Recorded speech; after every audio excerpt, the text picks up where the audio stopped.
Very good afternoon, friends. Vide the Finance Bill 2023, the Ministry of Finance, Government of India has proposed the amendment to the CGST Act by insertion of clause FA to section 17 subsection 5, disallowing the input tax credit on goods or services used for the purpose of CSR spends.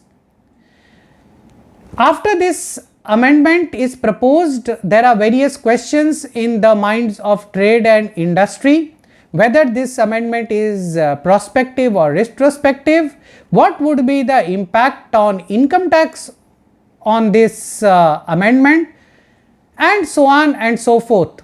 In this video, therefore, we would discuss the entire taxation ecosystem for CSR spends.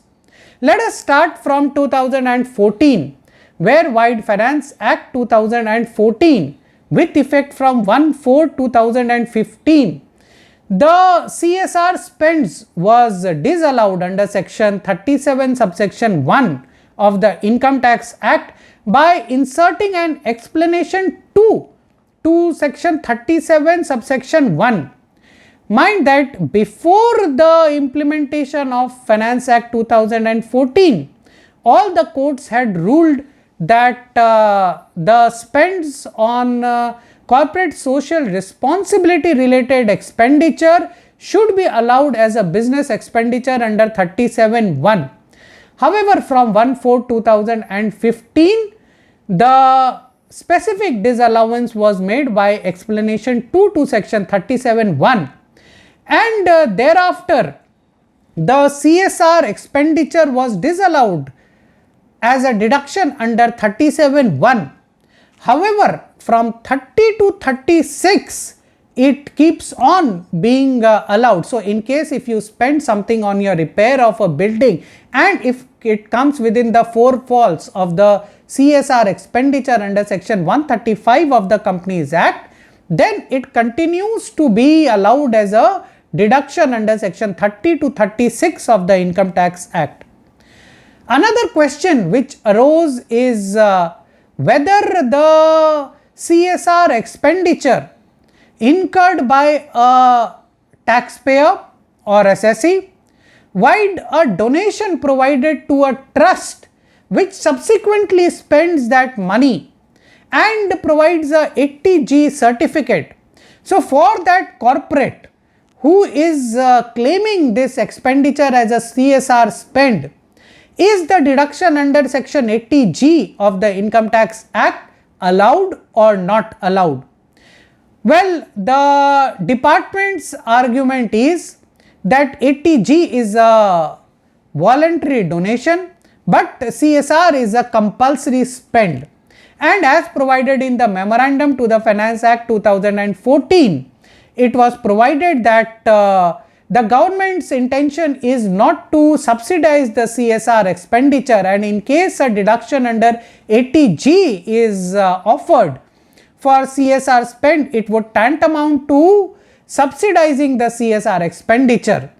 However, the taxpayer argued on the fact that CSR still is to be considered as a business spend and not an appropriation of profit. And most importantly, the taxpayers have argued on the doctrine of expressio unius est alterius exclusio, which means an express exclusion of the CSR spends as a deduction under 37(1) would mean that it continues to be allowed under all other sections of the Income Tax Act until and unless a specific disallowance is made under section 80G or section 30 to 36 also in the same vein as 37(1). In this backdrop, the Ministry of Corporate Affairs in 2021 also issued a circular where it said that the government's intention is not to provide any other deduction under any other tax laws on CSR spend.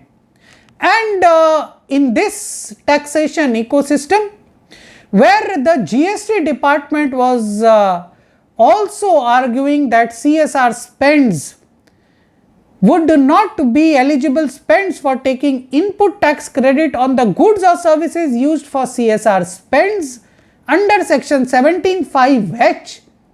The CBIC has introduced clause FA of 17(5), where it provides that the input tax credit on goods or services used for the purpose of CSR spends under section 135 of the Companies Act 2013 would be blocked under 17(5).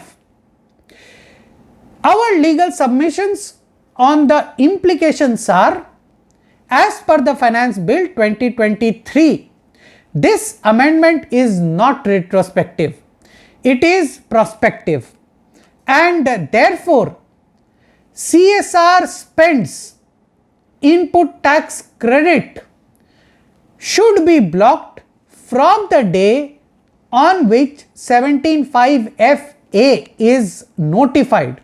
Mind that even after the enactment of Finance Act 2023, 17(5)(fa) would not automatically come into effect like income tax.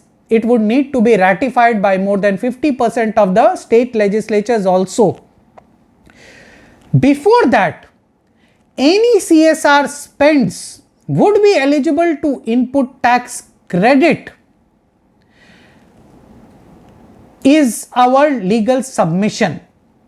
Again, we place our legal submission on the basis of the doctrine of expressio unius est, exclusio ulterius.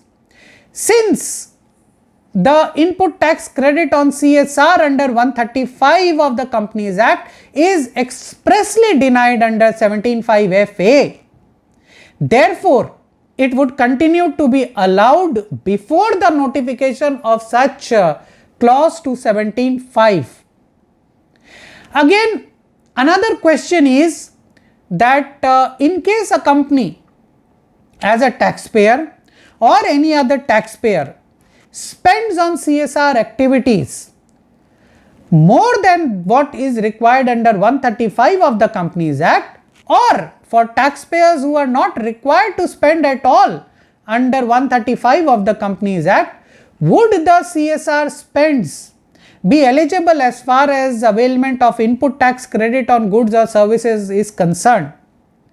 Again, our legal submission is on the doctrine of expressio unius est, exclusio ulterius, and since only the spends as per 135 of the Companies Act is barred under 17(5)(fa) also, all other spends under CSR would continue to be for furtherance of the business, because it is very important nowadays for businesses to give back to the society to build up their brand image, and therefore it continues to be eligible as far as input tax credit on goods or services is concerned. So friends, this is a 360-degree interplay between GST, income tax, and the Ministry of Corporate Affairs clarifications and notifications on CSR.